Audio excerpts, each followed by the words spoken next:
Proof of properties करते हैं, properties of divisibility. A divides a reflexive property थी. If a divides a, then according to divisibility, as we studied earlier, this a which divides the other integer will be multiplied with a third integer, which is 1. Then by divisibility it is proved that reflexive property holds. Now for second property, if a divides b and b divides c, then a divides c.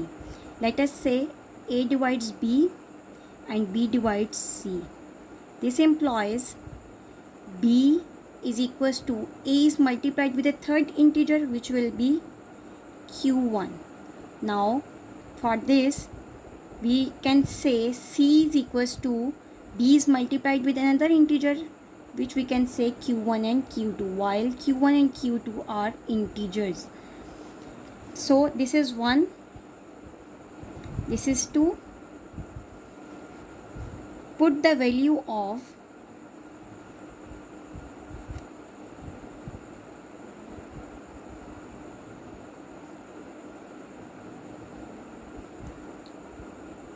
b in second equation.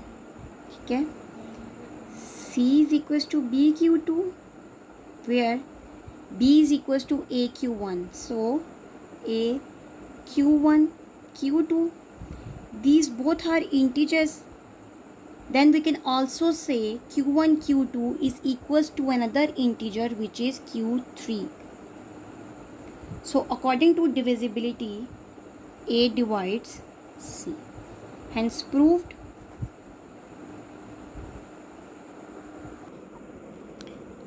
For the proval of third property, if d divides a and d divides b, then d divides ax plus by. So by divisibility dA, we can employ a is equals to rd.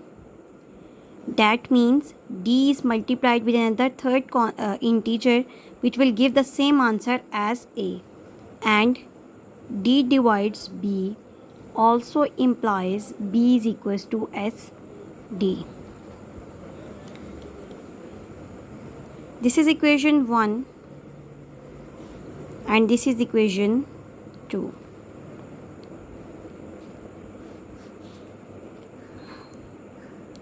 We will say introducing x in 1 and y in 2. Introducing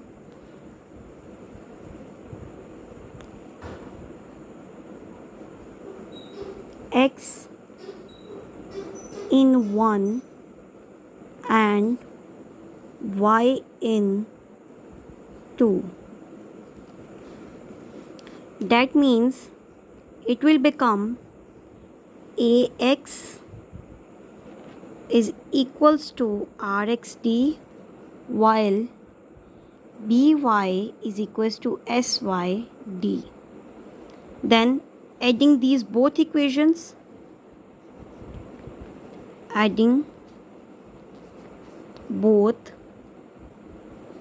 we can say add the left hand side with left hand side and right hand side with right hand side. Ax plus by is equals to rxd plus sy of d. Taking common is d, then it will become rx plus sy. Ax plus by is as it is.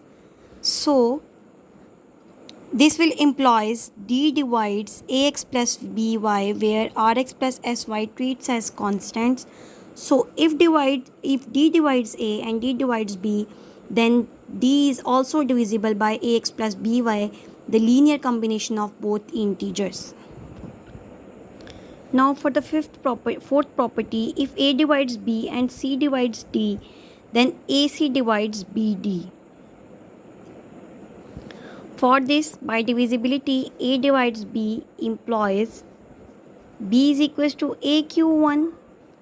Similarly, if c divides d, then it will be d is equals to cq2.